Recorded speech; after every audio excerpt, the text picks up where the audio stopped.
ஜக்காத் கொடுக்கக்கூடிய பெரும்பாலான சகோதரர்கள் அவர்களுடைய குடும்பத்திலே உள்ள அனைவருக்குமான ஜக்காத்தை குடும்பத் தலைவர் ஒன்றாக சேர்த்து கொடுக்கக்கூடிய நிலையை நாம் பார்க்கிறோம்.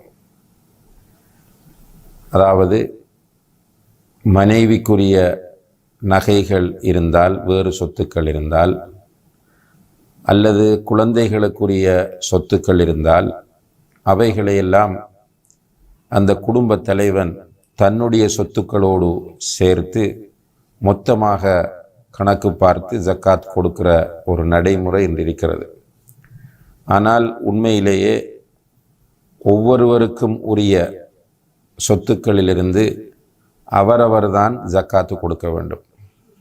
இப்போ உதாரணமாக மனைவி நாம் கொடுத்த மகர் நிசாபை அடைந்த நிலையில் அதை வைத்திருக்கிறார் என்றால், ஒரு கணவன் மனைவிக்கு பெரிய அளவு மகர் கொடுக்கிறார்.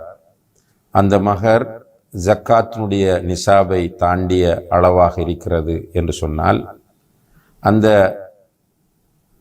மகருக்குரிய ஜக்காத்தை கொடுக்க வேண்டியது மனைவியுடைய கடமையாகும். அதே போல அந்த பெண்ணுடைய பெற்றோர் அவளுக்கு அன்பளிப்பாக கொடுத்த பொருளாதாரம் இருக்கும் என்று சொன்னால், அதற்குரிய ஜக்காத்தை கொடுக்க வேண்டிய பொறுப்பு மனைவியுடைய கடமையாகும். சில நேரங்களில் மனைவிக்கே என்று இருக்கிற சொத்துக்கள் நிசாபை அடையாமல் இருக்கும். அதற்கு ஜக்காத் கடமை இல்லை. ஆனால் நம்முடைய மக்கள் என்ன செய்கிறார்கள் என்றால், எல்லாவற்றையும் ஒன்றாக சேர்த்து கணக்கு பார்த்து ஜக்காத் கொடுத்து விடுவதை பார்க்கிறோம்.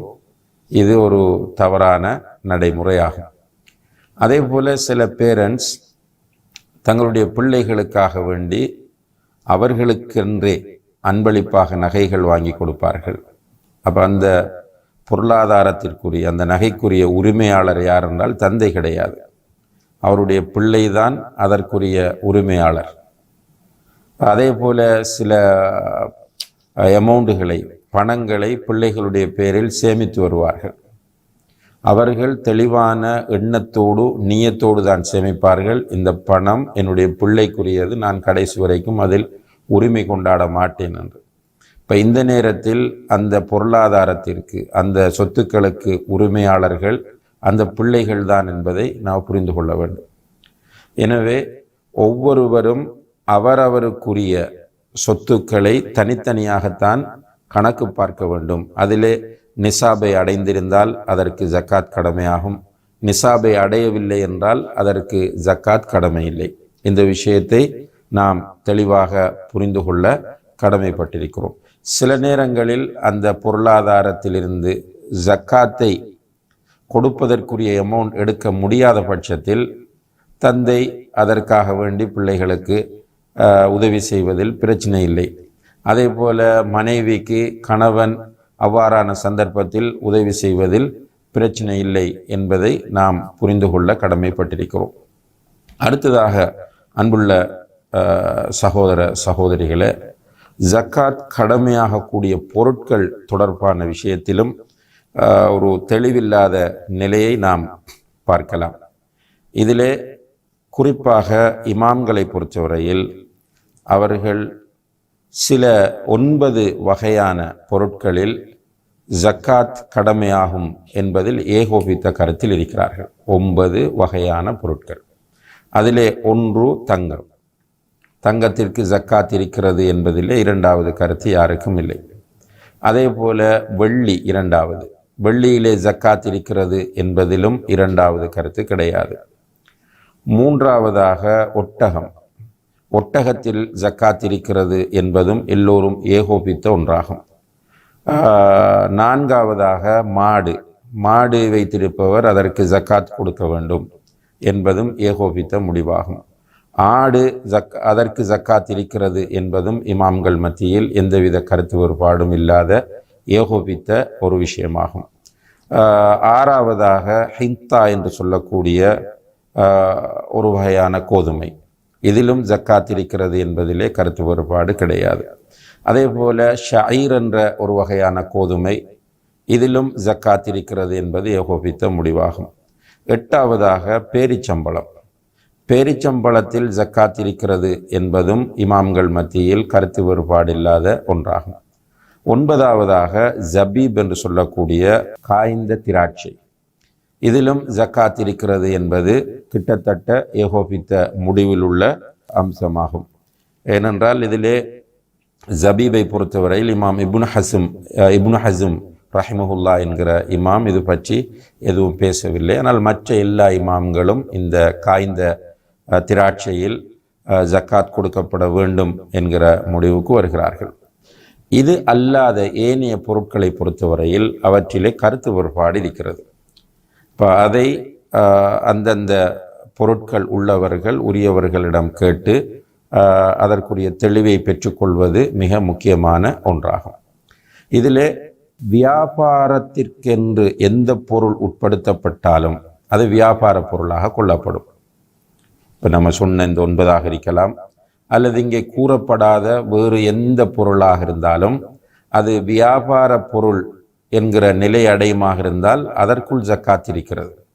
ஆனால் வியாபார பொருளாக இல்லாமல் அவை இருக்கிற போது அவற்றில் ஜக்காத் இருக்கிறதா என்கிற ஒரு மிக முக்கியமான மஸ்அலா இருக்கிறது. இப்போ உதாரணமாக பெறுமதியான கற்கள் இருக்கின்றன, இந்த மாணிக்க கற்கள் போன்ற கற்கள் இருக்கின்றன. இந்த கற்களிலே ஜக்காத் இருக்கிறதா இல்லையா என்பது தொடர்பாக அறிஞர்கள் மத்தியிலே தெளிவான ஒரு நிலைப்பாடு இருக்கிறது. அதாவது இவ்வாறான பொருட்களில் ஜக்காத் கிடையாது என்பதை. இப்போ இது சம்பந்தமாக சொல்லும்போது இமாம்கள் அல்லது சலஃபுகள் இதிலே ஜக்காத் இல்லை என்பதை மிக தெளிவாகவே சொல்லி காட்டுகிறார்கள். அது முத்தாக இருக்கலாம், மரகதமாக இருக்கலாம், அல்லது வேறு வகையான பெறுமதியான கற்களாக இருக்கலாம். இந்த கற்கள் எதிலுமே ஜக்காத் கிடையாது என்ற விஷயத்தில் அவர்கள் தெளிவான நிலைப்பாட்டில் இருப்பதை நம்மால் காண முடிகிறது. எனவே அன்புள்ள சகோதர சகோதரிகளே, இப்னு உமர் ரலியல்லாஹு அன்ஹுமா அவர்கள் சொல்லுகிறார்கள், லைஸ ஃபில் உரூதி ஜகாத்துன் இல்லா மா கான லித்திஜாரா. அதாவது பொருட்கள், இந்த பொருட்களில் வியாபாரத்திற்கு உட்படுத்தப்படக்கூடிய பொருட்களில் தவிர வேறு எதிலும் ஜக்காத்து கிடையாது என்று சொல்கிறார்கள். இந்த செய்தி முசன்னஃப் அப்துர் ரஸாக் என்ற நூலிலும் பைஹகியிலும் அதே போல இமாம் ஷாஃபி ரஹிமஹுல்லா அவர்கள் தன்னுடைய அல் உம்மு என்கிற கிரந்தத்திலும் இதை கொண்டு வருகிறார்கள். இது ஒரு ஆதாரபூர்வமான செய்தியாகும். எனவே இப்னு உமர் ரலியல்லாஹு அன்ஹு அவர்கள் இங்கே மிக தெளிவாகவே நமக்கு சொல்கிறார்கள், இந்த குறிப்பிடப்படக்கூடிய பொருட்கள் தவிர ஏனைய பொருட்கள் வியாபாரத்திற்கு உட்படுத்தப்பட்டால் தான் அதிலே ஜக்காத் இருக்கிறது, இல்லை என்றால் அதில் ஜக்காத்து கிடையாது என்பதை சொல்கிறார்கள். அதே போல அத்தா ரஹிமஹுல்லா சொல்லுகிறார்கள், லா சதகத ஃபில் லுஅ்லு வலா ஜபர்ஜத் வலா யாக்கூத் வலா ஃபுசூஸ் வலா அர்த். அதாவது முத்து, மரகதம், அதே போன்று பெறுமதியான இந்த கற்கள், நம்ம மாணிக்க கற்கள் என்று சொல்லக்கூடிய அந்த கற்கள், அதே போன்று ஏனைய பொருட்கள், இவற்றில் ஜக்காத்து கிடையாது. வலா ஷை லா யுதாரு வ இன்கான ஷைஅம் மின் ذلك யுதாரு ஃபஃபீ ஸதகா. அதாவது இவை வியாபாரத்திற்கு உட்படுத்தப்படுமாக இருந்தால் அவற்றிலே ஜக்காத் இருக்கிறது, இல்லை என்றால் அவற்றிற்கு ஜக்காத்து கிடையாது என்பதை இங்கே அவர்கள் குறிப்பிடுவது நாம் கவனிக்க வேண்டிய மிக முக்கியமான அம்சமாகும். இந்த செய்தியும் முசன்னஃப் அப்துர் ரஸாக், முசன்னஃப் இப்னு அபி ஷைபா போன்ற ஹதீஸ் நூல்களிலே பதிவு செய்யப்பட்டிருக்கிற ஒரு ஆதாரபூர்வமான செய்தி என்பதை நாம் கவனத்திலே கொள்ள வேண்டும். எனவே அன்புள்ள சகோதர சகோதரிகளே, இந்த பொருட்களில் அது வியாபாரத்திற்கு உட்படுத்தப்படுகிற போதுதான் ஜக்காத் இருக்கிறது. ஏனைய பொருட்களை பொறுத்தவரையில், அதாவது நம்ம ஏற்கனவே குறிப்பிட்ட 9 பொருட்கள் தவிர மற்றவை ஜக்காத்துக்குரியவையா இல்லையா என்ற கருத்து வேறுபாடு இருக்கிறது. அதில் இந்த பெறுமதியான பொருட்களை பொறுத்தவரையில் அவை வியாபாரத்திற்கு உட்படுத்தப்பட்டால்தான் அவற்றிலே ஜக்காத் இருக்கிறது என்பதை நாம் கவனத்தில் கொள்ள வேண்டும். அடுத்ததாக அதிகமான சகோதர சகோதரிகள் கேட்கக்கூடிய ஒரு கேள்விதான், அவர்கள் குடியிருக்கக்கூடிய வீடு, அவர்கள் பயன்படுத்தக்கூடிய வாகனம், அவர்களுக்கு இருக்கக்கூடிய கடைகள் அல்லது பெரிய கட்டிடங்கள், நிலங்கள், இவற்றுக்கு ஜக்காத் இருக்கிறதா என்று கேட்பார்கள். உண்மையிலேயே இந்த விஷயத்தை பொறுத்தவரையில் இதிலே அபூதாவுத் போன்ற ஹதீஸ் நூல்களில் பதிவு செய்யப்பட்டிருக்கக்கூடிய ஒரு மிக முக்கியமான செய்தி இப்னு அப்பாஸ் ரலியல்லாஹு அன்ஹும் அவர்கள் சொல்கிறார்கள், வியாபாரத்திற்கென்று நாம் உட்படுத்துகிற பொருட்கள் தவிர வேறு எதிலுமே ஜக்காத் நமக்கு கடமையாக்கப்படவில்லை என்று குறிப்பிடுகிறார்கள். அதே போல ரசூல் ஸல்லல்லாஹு அலைஹி வஸல்லம் அவர்கள் சொல்கிறார்கள், புகாரி முஸ்லிமிலே வரக்கூடிய ஹதீஸ், லைஸ அலா முஸ்லிமின் ஃபி அப்திஹி வலா ஃபரஸிஹி சதகா. ஒரு முஸ்லிம் தன்னுடைய அடிமைக்கு ஜக்காத் கொடுக்க தேவையில்லை. இன்னும் ஒரு ரிவாயத்தில் வலா ஃபி குலாமிஹி என்று வருகிறது, தன்னுடைய பணியாளருக்காக ஜக்காத் கொடுக்க வேண்டிய அவசியமில்லை. அதே போல தன்னுடைய குதிரைக்கு ஜக்காத் கொடுக்க வேண்டிய அவசியமில்லை என்று நபி ஸல்லல்லாஹு அலைஹி வஸல்லம் அவர்கள் சொல்கிறார்கள். அதாவது நாம் இந்த ஹதீஸ்களை ஆதாரமாக வைத்து இமாம்கள் மிக முக்கியமான சில தெளிவுகளை நமக்கு தருகிறார்கள். நாம் குடியிருப்பதற்காக வைத்திருக்கக்கூடிய வீட்டுக்கு ஜக்காத் கிடையாது. நாம் இருப்பதற்காக வேண்டி நம்ம கட்டியிருக்கக்கூடிய வீடுகளுக்கு ஜக்காத் கிடையாது. அது வீடுனுடைய பெறுமதி எவ்வளோ வித்தியாசப்பட்டாலும் பிரச்சனை இல்லை. மிக பெறுமதியான கோடிக்கணக்கான ரூபாய்களை செலவு செய்து ஒரு வீடு கட்டியிருந்தாலும் அந்த வீட்டில் நாம் குடியிருக்கிறோம் என்று சொன்னால் அந்த வீட்டுக்கு ஜக்காத் கிடையாது. அதே போல ஒருவர் வைத்திருக்கிற வாகனம் அவருடைய ஓன் யூஸுக்காக வேண்டி சொந்த பாவனைக்காக வைத்திருக்கக்கூடிய வாகனத்தை பொறுத்தவரையில் அந்த வாகனங்களுக்கும் அவர் ஜக்காத்து கொடுக்க வேண்டிய அவசியம் இல்லை. ஒருவர் தனக்கு ஒரு கார், வளர்ச்சி அடைந்த இடங்களில் அதை நம்ம பார்க்கலாம், தன்னுடைய மனைவிக்கு ஒரு கார், பிள்ளைகளுக்கு ஒரு கார் என்று எல்லோருக்கும் ஆளுக்கு ஒரு கார் வாகனம் வாங்கி கொடுத்திருப்பார்.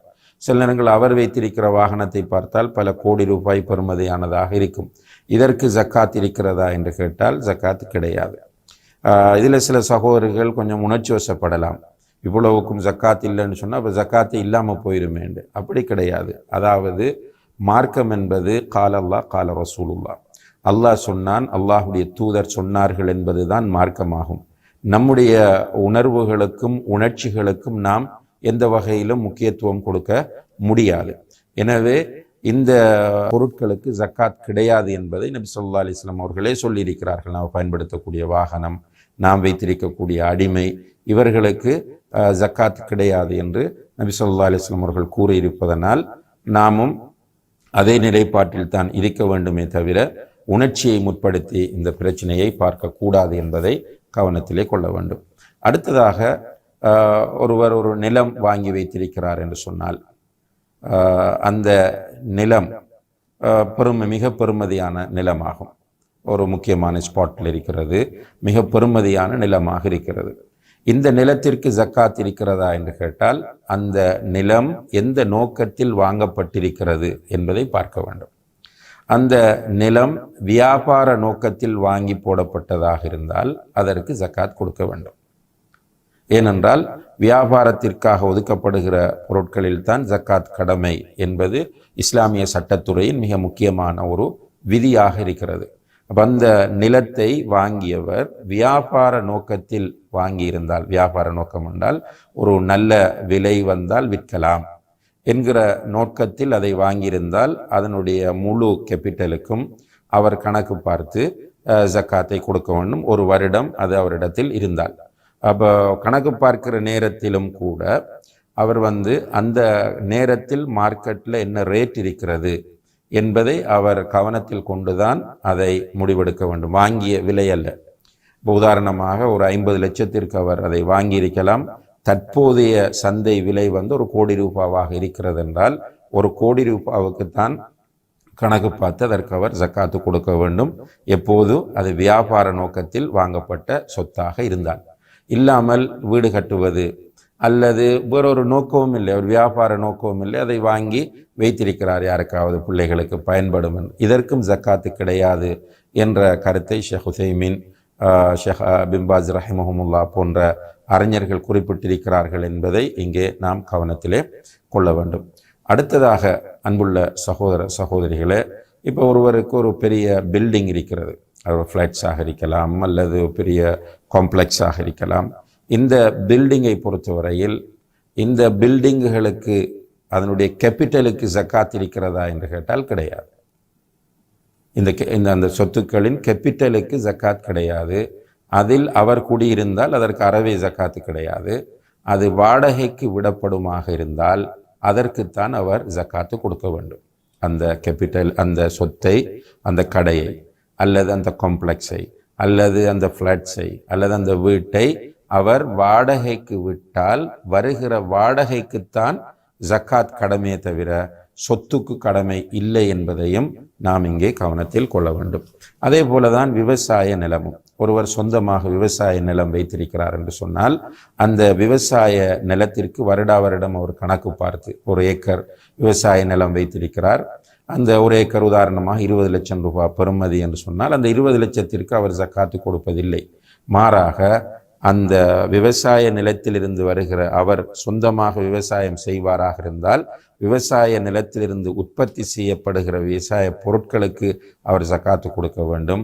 அல்லது அந்த நிலத்தை அவர் வாடகைக்கு விட்டிருந்தால் அந்த வருகிற வாடகை வருமானத்திலிருந்து தான் ஜக்காத்து கொடுக்க வேண்டும் என்பதை நாம் புரிந்து கொள்ள வேண்டும். எனவே ஜக்காத்துடைய பொருட்கள் என்று வருகிற போது அன்புள்ள சகோதர சகோதரிகளே, இமாம்களால் ஏகோபித்து சொல்லப்பட்ட இந்த 9 பொருட்களும் கண்டிப்பாக அதற்கு ஜக்காத் கொடுத்தே ஆக வேண்டும். அதில் மாற்று கருத்தில்லை. ஏனைய பொருட்களை பொறுத்தவரையில் அது பற்றி நீங்கள் கண்டிப்பாக தெளிவை பெற்றுத்தான் அதற்குரிய சட்டங்களை அறிந்து கொள்ள வேண்டும். இந்த இடத்திலே ஒரு சிலவற்றை நாம் குறிப்பிட்டிருக்கிறோம், எல்லாவற்றையும் இங்கே நாம் குறிப்பிடவில்லை. எனவே இங்கே குறிப்பிடப்பட்டது அடிக்கடி கேட்கப்படக்கூடியவைகள் என்பதனால் குறிப்பிடப்பட்டிருக்கிறது. கேட்கப்படாதவைகளை உலமாக்களிடத்தில் கேட்டு நீங்கள் தெளிவு பெற்றுக் கொள்ள வேண்டும் என்று அன்புடன் உங்களை கேட்டுக்கொண்டு விடைபெறுகிறேன். வ ஆஹிரு தஅவானா அனில் ஹம்துலில்லாஹி ரப்பில் ஆலமீன்.